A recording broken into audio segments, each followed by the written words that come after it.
네, 15회차 강의 시작하도록 하겠습니다. 네, 오늘은 시작하기에 앞서서 일단 지난주 토요일 15일날 2차 시험이 있었죠. 그래서 2차 시험에 대한 내용 간략히 좀 말씀 좀 드려보고 강의 진행하도록 하겠습니다. 그 15일날 있었던 41회차 관세사 2차 시험에 대한 총평 해보도록 하겠습니다. 총 4문제가 이제 대분류로 나왔고요. 이제 거기에 속하는 문제가 뭐 3문제씩, 2문제씩 해서 나와서 총 100점, 100점으로 나왔고요. 1번 문제는 보세 판매장에 대한 문제가 나왔습니다. 아마도 많은 수험생분들께서 당황하셨을 수도 있을 것 같다는 생각이 좀 들었습니다. 그래서 오늘은 제가 이 모든 문제에 대해서 뭐 기출문제 풀이를 하듯이 할 수는 없는 거고 전체적인 총평을 하는 개념으로 가도록 하겠습니다.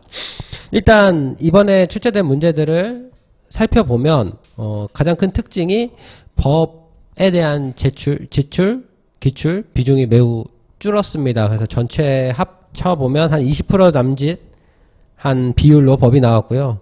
오히려 시행령이 거의 60%에 육박하도록 나왔습니다. 그리고 시행 규칙도 한 10% 남짓, 그다음 뭐 환특법 10% 해서 이제 총 이렇게 100%가 됐는데, 중요한 거는 이제 시행령의 출제가 아주 많이 늘었다는 거죠. 그래서 이제 과거에는 법 중심으로 하고 영과 시행 규칙을 선택해서 했다면, 이제 앞으로 수험 같은 경우는 기본을 빨리 다지고 영이나 규칙 같은 세부적인 규정도 좀 체크를 해 나가는 방식으로 가야 하지 않을까 싶습니다.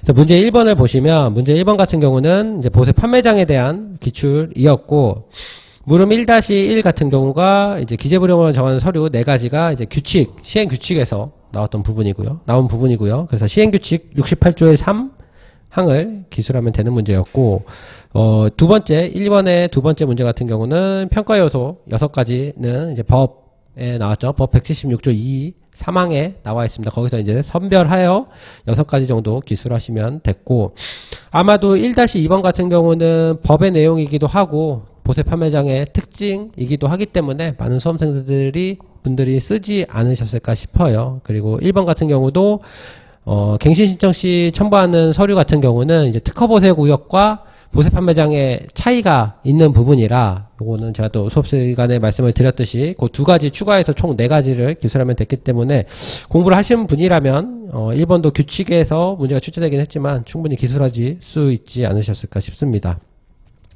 2번 같은 경우는 이제 위원회에서 한 문제가 결국 나온 건데요. 197조의 9, 그 다음에 2항, 5항, 그리고 두 번째가 192조 3항에 대해서 이제 기술하면 되는 문제였어요.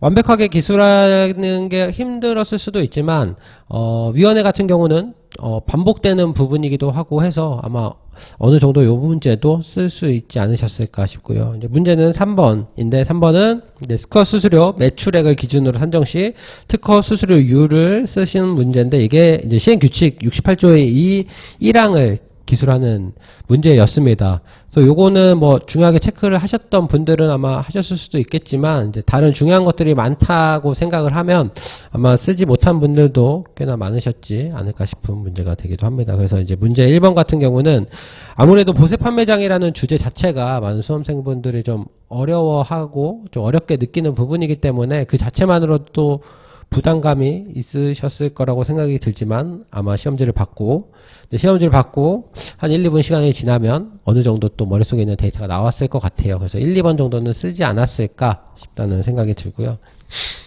문제 2번 같은 경우는 이제 물음 1번이 분할납부에 이제 1년짜리와 5년짜리가 있죠. 그 중에서 5년짜리 중에서 5가지를 선택해 쓰시면 됐고, 보시다시피 시행규칙은 고려하지 않았단 말이기 때문에 권세법 위주로만 작성을 해주셨으면 됩니다. 그래서 요것 역시도 아마 법에 해당하는 부분이고, 분할납부 자체가 1년, 5년 구분하고 있는 법, 그리고 분할납부 자체에서 이제 체크해야 할, 필수적으로 체크해야 될 부분이기 때문에 요 문제도 어느 정도 쓰지 않으셨을까 싶고요.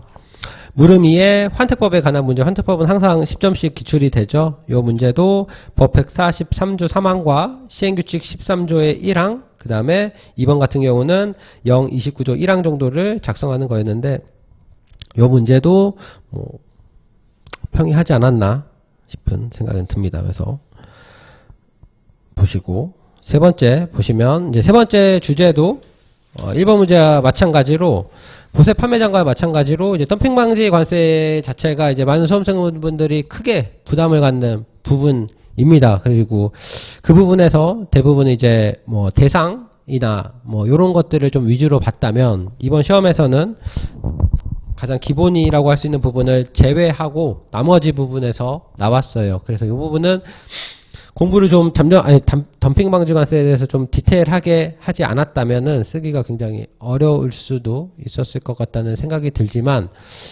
또 한편으로 생각해보면 올해 덤핑 방지 관세가 개정이 굉장히 많이 됐어요. 그래서 아마 기출 가능성도 높았던 것도 사실이기도 합니다.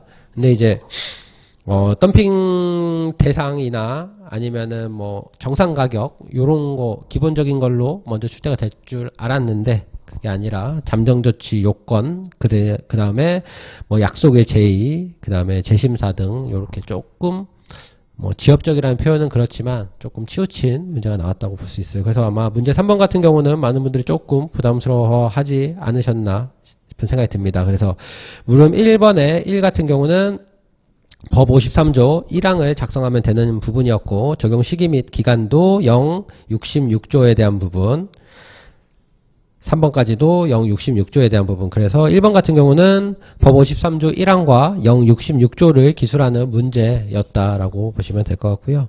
물론 2번 같은 경우는 이제 이건 규칙, 시행규칙 19종 1항을 모두 기술해야 되는 부분. 문제 3번 같은 경우는, 물음 3번 같은 경우는 1번 같은 경우 0, 70조 1항과 2항, 그 다음에 2번 같은 경우는 70조의 3항, 그 다음에 3번 같은 경우는 70조의 5항, 6항. 이것도 그래서 이 문제 역시도 시행령을 작성해야 되는 문제이기도 했습니다. 그래서 아마 문제 3번 같은 경우는 전체적으로 모든 수험생들이 좀 어려워하지 않으셨을까. 그리고 아마 완벽하게 기술하신 분보다는 키워드 위주로 아마 작성한 분들이 좀 많지 않으셨을까 하는 생각은 듭니다.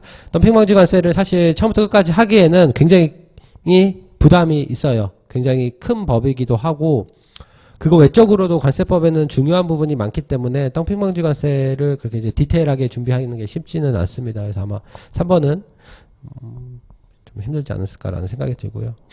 이제 문제 4번입니다. 문제 4번은 보칙에서 이제 드디어 두 번째로 문제가 출제가 된 거죠. 그래서 물음 1번 같은 경우는 은닉재산의 정의, 그 다음에 제외, 그 다음에 포상금의 수여, 공무원인 경우 수여 기준 뭐 등인데 관세사 시험에 이제 포상금의 수여 대상자가 공무원인 경우를 기재하라고 하는 거 문제 자체가 이제 출제를 예상하기는 쉽지 않은 부분이긴 합니다. 그래서 1번, 2번 같은 경우는 법 324조 3항과 4항을 기술하는 문제였다면 3번과 4번 같은 경우는 0, 277조의 2항과 4항을 기술하는 문제였는데 아마 시행령 부분을 기술하는 게 조금 어려우신 부분들도 있지 않았을까 싶습니다. 그리고 뭐 지급률 같은 뭐 지급 금액 이런 거 같은 경우는 사실 뭐 체크하면서 가져가기가 쉽지 않은 부분이긴 합니다. 그래서 아마 1번도 겉보기에는 쉬워 보일 수도 있었으나 아마 완벽하게 기술하기가 쉽지 않았을 수도 있다는 생각이 들고요.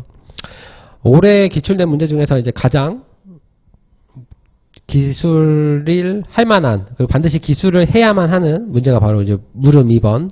양무열 규정에서 개인에 해당하는 사람 5가지만 쓰시오.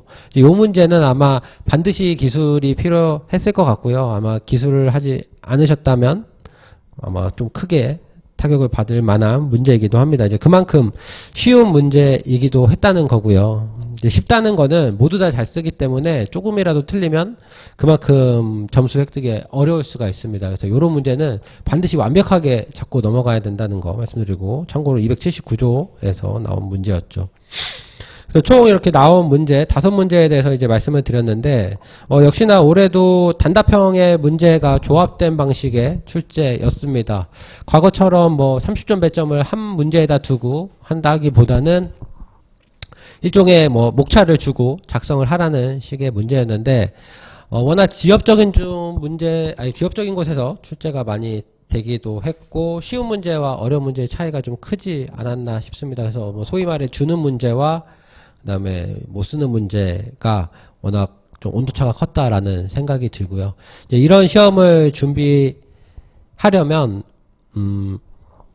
당연한 얘기지만 기본을 빨리 좀 체크를 하고 그 다음에 조금씩 본인의 공부 방향을 좀 넓혀가는 방향으로 가는 게 맞을 것 같다는 생각이 들어요. 근데 이게 이제 문제가 지역적으로 나온다고 해서 기본적인 부분을 버리고 자꾸 지역적인 문제만 찾아서 공부할 수는 없는 거거든요. 왜냐하면 이런 출제가 경향이 뭐 이렇게 유지될 수는 있지만 또 그렇지 않을 수도 있는 거고, 그리고 기본은 언제나 중요하기도 하고 실무를 함에 있어서 관세사가 되고 나서도 중요한 부분이기 때문에 기본을 그렇다고 이제 소홀히 할 수는 없는 거라고 생각을 하고요. 오히려 기본을 좀 빨리 잡고 세부적인 부분을 영이나 규칙 같은 경우를 조금 넓혀서 공부하는 방법으로 가는 게 좋지 않나 싶습니다.